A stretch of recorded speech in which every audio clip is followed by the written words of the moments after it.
Hey, what's up, guys? It's Foster from Inglês no Cru. So, let me tell you a quick story. I have been teaching English for almost 10 years. Actually, I think just a little more than 10 years now. And the number one excuse 90% of my students all say the reason that they do not speak English fluently is because they do not have enough opportunities to talk to native speakers. Well, guess what? That is not a good excuse anymore. With new technologies like the internet, you can talk to native speakers whenever you want, wherever you want. And the best way to do that is with Cambly. Cambly 24/7 live classes. At the click of a button, you have hundreds and hundreds of English teachers at your disposal. It's awesome. Check it out. Cambly.com. Download the app. Do whatever. Use the promo code Inglês no Cru to get your first class for free. Okay, on with the show. Oi, fala aí pessoal, bom dia. Você está escutando o Inglês no Rádio. I am your host, Foster Hodge. This is your daily dose of English.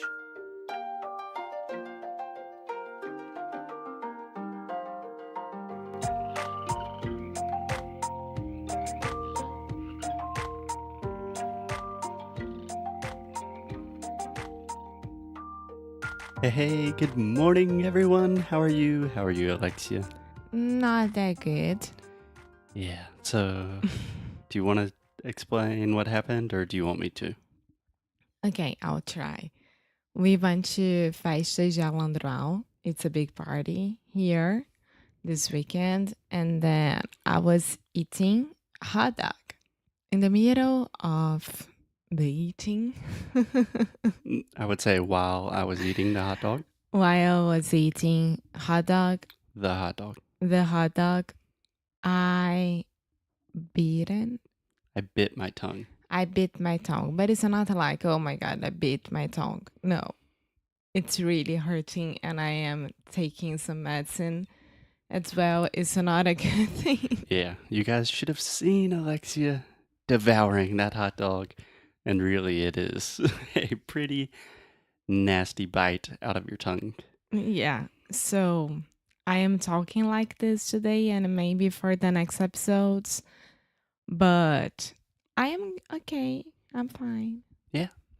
So, because Alexia is suffering a little bit, it is a great opportunity for me to teach, for me to talk, for me to do what I love doing most. So, Alexia, are you ready for a real live English class? Yes. So normally, Inglês no Rádio is just kind of an informal conversation. And this episode will still be very informal. I'm sure we will make a lot of stupid jokes, but it will be a little bit more of a real class. Are you ready? Yeah. Okay, so today we're talking about the T sound. The T sound. Is it the silent T? Ooh, so Alexia's good. So Alexia has already, obviously, she studied with me. She studied in sound school. So she knows what a silent T is. But I imagine most of our students do not. Alexia, can you try to think of an example of a word that has the T sound? Fountain. Okay. But it's a silent T, but I am making the sound. Yeah, that is actually what I call a stop T. So most of the time, I would not say fountain. That sounds very like I'm articulating and trying to speak very slowly. I would say fountain. I know. Christmas. Christmas is a totally silent. That's just the T does not exist there. So you are getting ahead of yourself, Alexia. You know too much. You're too good of a student. So let's think about something more simple. The traditional T is what we call the true T in English, or at least that's what I call it, the true T. So this normally occurs at the beginning of words. So for example, time. Can you say that for me? Time. What about totally? Totally. Yeah. Timid, Huh? timid. Timid. Yeah. So when we're saying these words like time, tom, tan, we're making a true T sound. So a t, t, t. Do that with me. T, Oh my God. t. It hurts. It hurts so bad. Okay. But this is the normal T sound that people think about.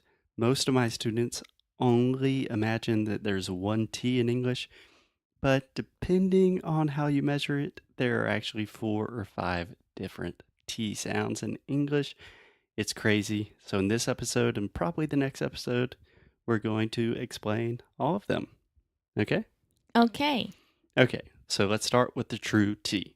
First, it normally occurs at the beginning of words, just like we said time, tom, timid, etc.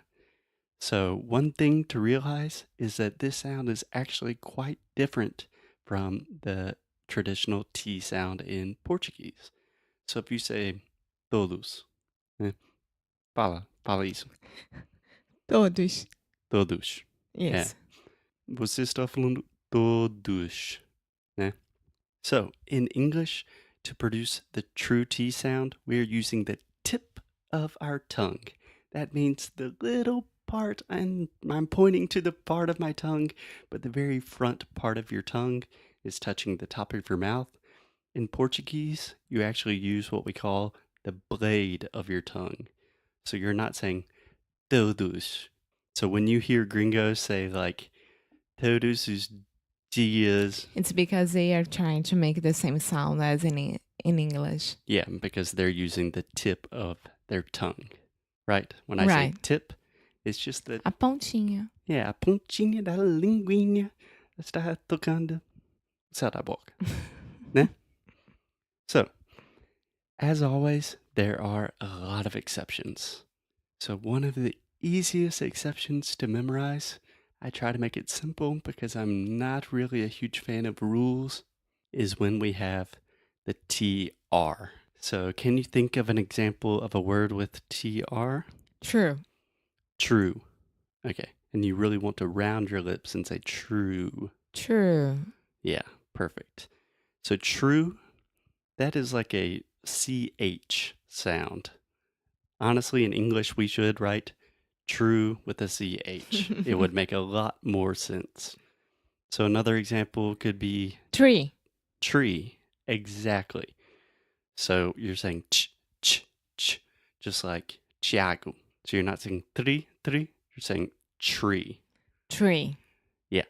So, it is totally not a T when we have a TR. That is something we discuss extensively in sound school. The TR is totally separate from the T. Okay?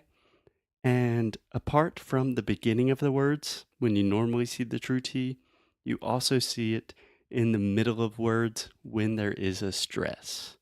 So I know that sounds a little complicated, but it almost always happens naturally. So, for example, think about we just started the month of September. exactly September. So that is a true T. Sept. I'm really aspirating, which means I'm breathing air out of my mouth and going t, making that pop sound. September, October, t, t. I'm thinking about the months of the years. A month. No. Month It's is a TH. TH, which is a whole nother thing. We have a lot of episodes on that we just released this week. So, normally the true T occurs at the beginning of words, but sometimes it occurs in the middle of words when we have stress. Are we cool with that? Yeah. Okay, so the crazy thing is the true T, the traditional T that most people think about when we're thinking about a T, is probably the least common T sound in English. We really don't use it that much in normal conversation. The second T sound I want to talk about is the flap T. Do you know what that is, Alexia? I don't know if I know. Maybe I know, but I don't know that I know. Do What do you you mean? know?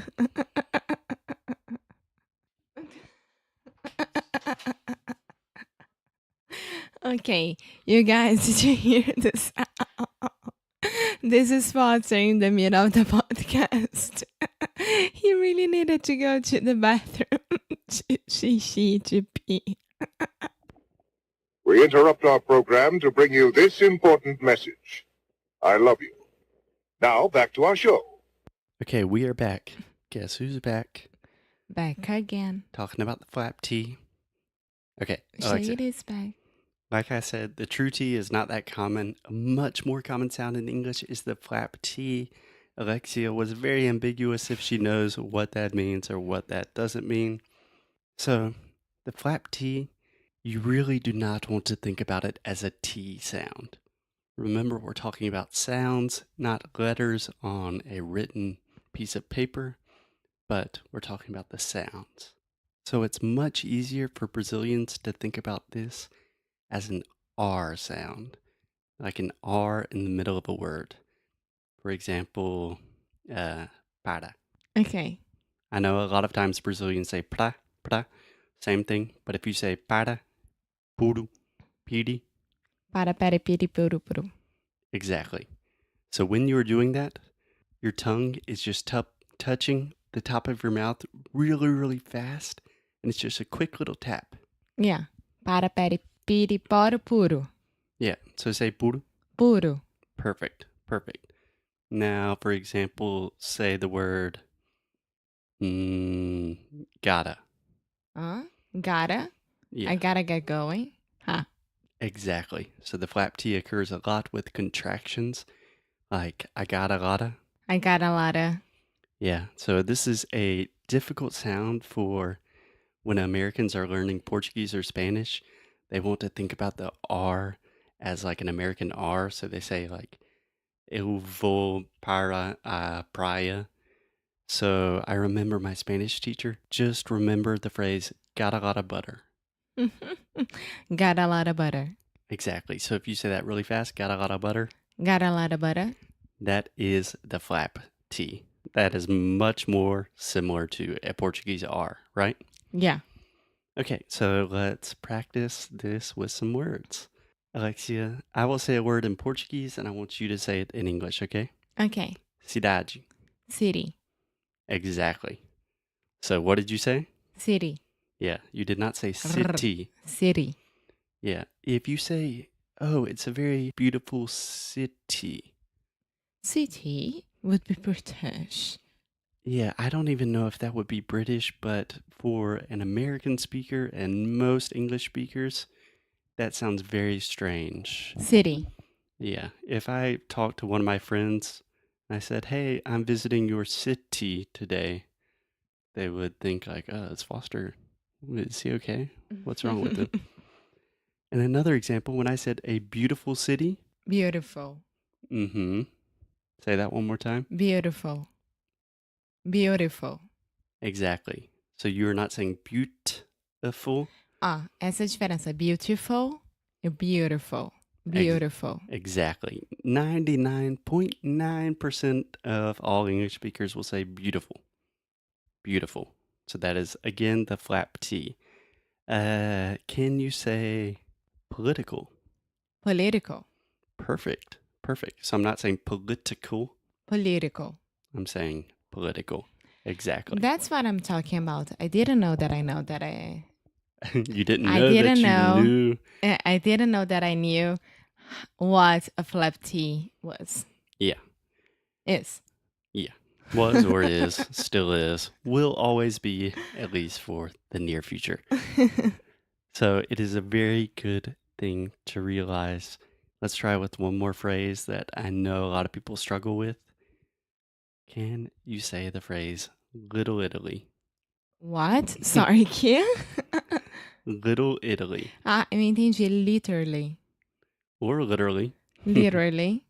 Good. So Little Italy is a famous Italian neighborhood in New York. And a lot of other places as well. Yeah. So let's just start with the word Italy. Italy. One more time. Italy. Italy. Yeah. So think about your Portuguese R. Italy. Italy. Okay. Pretty good. Now say the word little. Little. Yeah. So I'm not saying little Italy. That sounds so strange. I'm saying Little Italy. Little Italy. So this is especially difficult because we also have the I sound, which is really hard. We recorded an episode about the difference between the I and the E sounds. I think it's episode number 65. If you want to check that out. I still have a lot of problems with this. Yeah. Yeah. Little Italy. Yeah. Just keep saying that in front of the mirror for hours and hours, and your English will improve drastically. One more example of where we often see the flap T in English is when you have an R before the T. Does that make sense? An R before the T. I don't know. So, for example, yesterday we cleaned our house, right? Mm-hmm. So before we cleaned our house was very... Dirty. Exactly. You did not say dirty. Dirty. Dirty. Yeah, so much more of a Portuguese R or an American D sound. Dirty. Dirty. Yeah. You can also say... Fala para mim a palavra festa. Party. Perfect. Party. Yeah, party like it's 1999. I'm not saying party, party. Partido político is also party, right? Yes, you can say a political party. Ooh, that's a good phrase. Uh-huh. Nice, a good phrase to train. Political party. Yeah, we need that. Political party. Oh, that's so good, Alexia. Thank Yeah. you. If you can, Even though I have my tongue beaten, I am doing such a great job. bitten, which is Bitten. actually a stop T, which we will get into in the next episode. So if you can say the phrases Little Italy and political party, you are good to go, my friends. Political party, Little Italy. Pretty good. Maybe we need a little bit more work on the E sound, but we will get to that. So one more example where we see this is with the R. So party, dirty, and a lot of times in the past, if you think about, let me think about the first word I'm thinking about is farted. Do you want to explain what that means? Pum. É soltar pum. Mas é pior do que isso, é peidar. É, mas no passado. Não, eu peidei. É. Sim, mas não fui eu, não, foi você. Não, ninguém. Aqui. Foi os cachorros. Isso com certeza. But no one would say, oh, I just farted. No. That's so weird. You say And it that's like... this is horrible to say as well. Okay. Correctly or incorrectly? Incorrectly. Incorrectly. So if you want a nicer way to say soltar pum, when I was a little kid, my mom always said poot. No. We saw during that show. Okay, yeah. So there's a show called Freaks and Geeks. It's so good. I recommend everyone watch it. It's a great show. And there's an expression in English to cut the cheese. Uh-huh. I like Cortar that. o queijo. Quer dizer, soltar pum. Uh-huh. But when I was a little kid, my mom, instead of saying farted, because farted was a dirty word, so many flap T's, we would say poot. How? Poot. What? Poot. Poot. Yeah, so P-O-O-T. I'm really exaggerating the T so you understand. But think about pooted in the past. Put it. Yeah, I would always say like, my brother pooted. But I would never... Is it a normal thing or only your mom? No, everyone would understand that. But It looks like you're saying pudding. That's another good example, though. No one says Putin. We say Putin. Putin. Putin. Finally, a nice way to say soltar pum is past gas. Past what? Gas. Do you want me to say the Passar. best of the gas? No. Passar gasolina. Ah. Oh. You say pass gas, but we're really talking about gaseosa. I don't know why my lesson on the T's turned into It a wasn't lecture me this about time. farting. You always complain that it's always me and it wasn't me at all. Damn it, Alexia. Ah. I don't know how this happened. It was my fault. Yeah. Okay, So anyway, we have the true T, we have the flap T. I would recommend just thinking about these, practicing with some examples like Little Italy, political party, then September, October, and just when you see a T or you hear a T in English, think about, is this a true T or is it a flap T? Or is it a silent T or is it a stop T? And we will talk about the silent T and the stop T in the next episode. Yay, and I hope I'll be better. Yes, Alexia will be better, and we will continue talking about T's and a lot of sounds this week because Sound School is coming out September 12th. Next Wednesday. Yes, next Wednesday. So if you're interested in really improving your English, learning this kind of real English, how we really speak, how we farted and pooted and all of this stuff, if you want to have some fun with us and really learn English at the same time, check out Sound School. Okie dokie. Okay, bye guys. Bye. Hey guys, if you are still listening to the show, first, congratulations. That means that you are serious about improving your English.